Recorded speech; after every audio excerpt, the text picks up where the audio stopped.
This is Stephen A. Williams, President and founder of the CreditRepairShop.com. In today's video, I wanted to give you some information that I ran across. It's called Advancing Justice for All in Debt Collection Lawsuits. This is a the state of Michigan report, but you know that if this stuff is happening in Michigan, it's happening all across the country. We all know this. We get plenty of court summons from people who are being sued.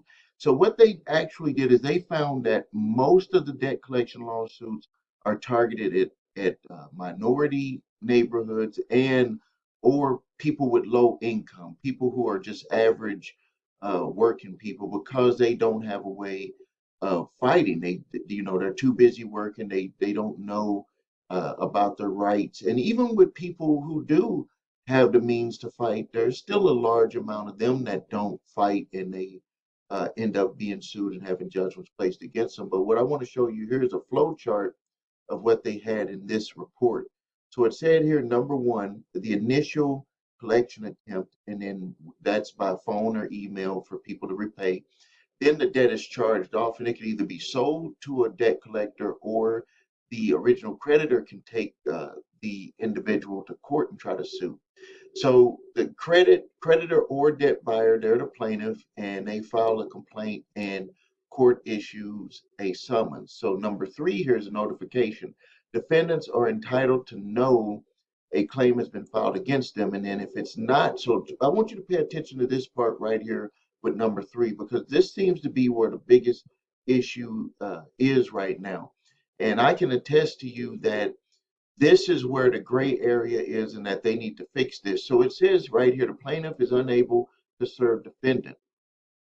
I know this for a fact in in several states, including my state. All they have to do is attempt to serve the defendant. Attempt, that means at a last known address, and they'll let them proceed because there's money to be made when they do this stuff. So if they don't proceed with the court case, then the court system loses money, and everybody sits around and there's nothing to do. That's why you have all of these piled up. So if the defendant is able to be served, they say to go here with number four.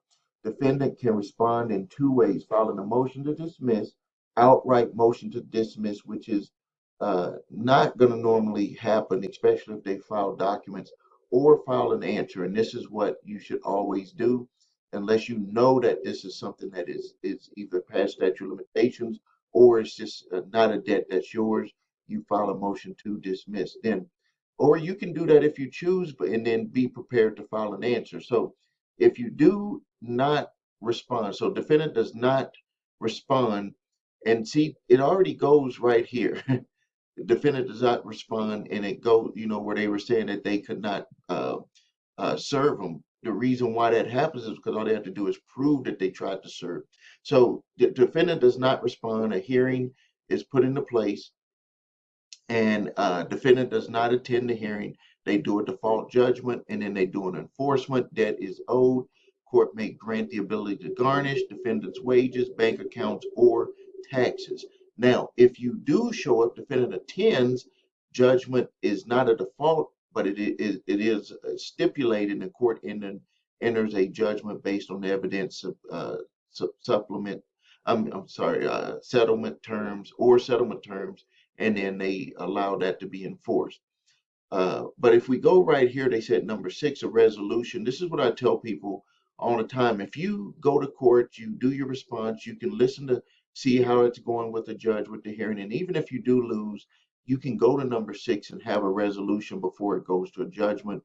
So you won't have to worry about that being placed on your credit reports.